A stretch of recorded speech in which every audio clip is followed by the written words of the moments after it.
gente vai dar início a mais uma aula e nosso conteúdo hoje é triângulos. Então a gente vai ver alguns elementos do triângulo e depois vamos ver algumas propriedades, certo? Então vamos dar início.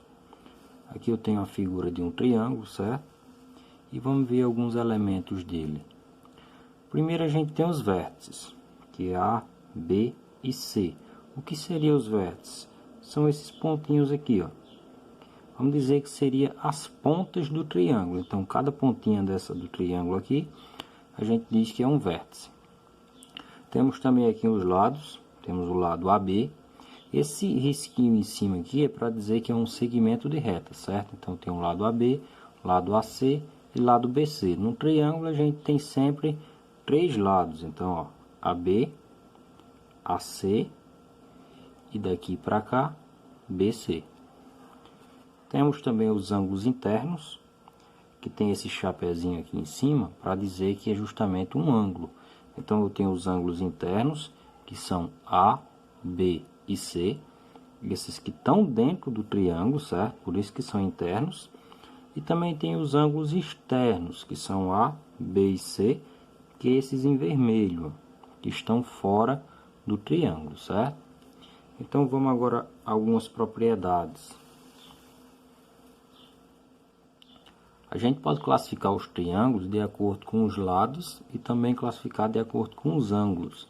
Então, vamos primeiro ver em relação aos lados.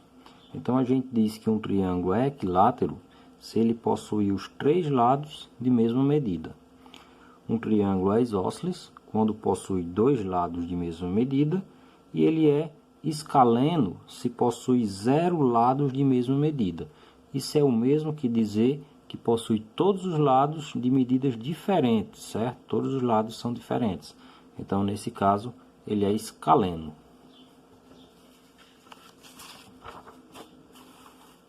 Como eu falei, a gente também pode classificar em relação aos ângulos.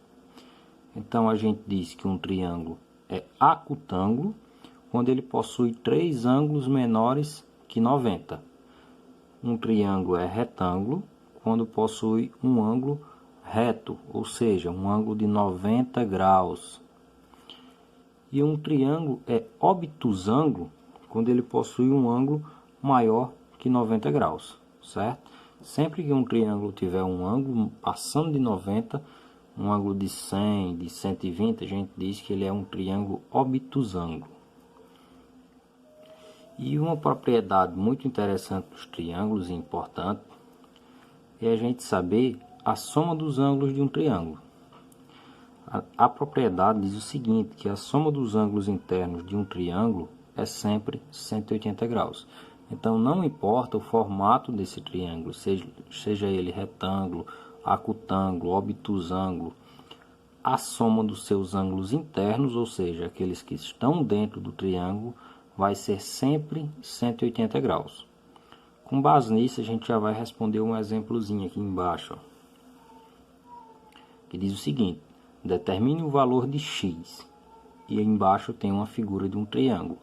Então, aqui eu tenho duas medidas, 80 graus e 60, e eu tenho um ângulo x, ou seja, eu não sei qual é esse valor. Para determinar o valor de x, a gente faz o seguinte, ó. Eu sei que x mais 60 mais 80 vai ser igual a 180. Como eu sei disso? Porque a soma dos ângulos internos sempre é 180. Então, eu vou somar esses dois números aqui e repetir o x. Ó. Então, eu tenho mais 60 mais 80, vai dar mais 140, igual ao 180, que eu não mexi com ele. Depois disso, a gente pega esse 140, que está positivo, e passa ele para o outro lado. Então, a gente vai ter que x é igual a 180, que já estava lá, estava mais, passou, ficou menos 140. Então, a gente tem que x é igual a 40. Então, a medida desse ângulo é 40 graus.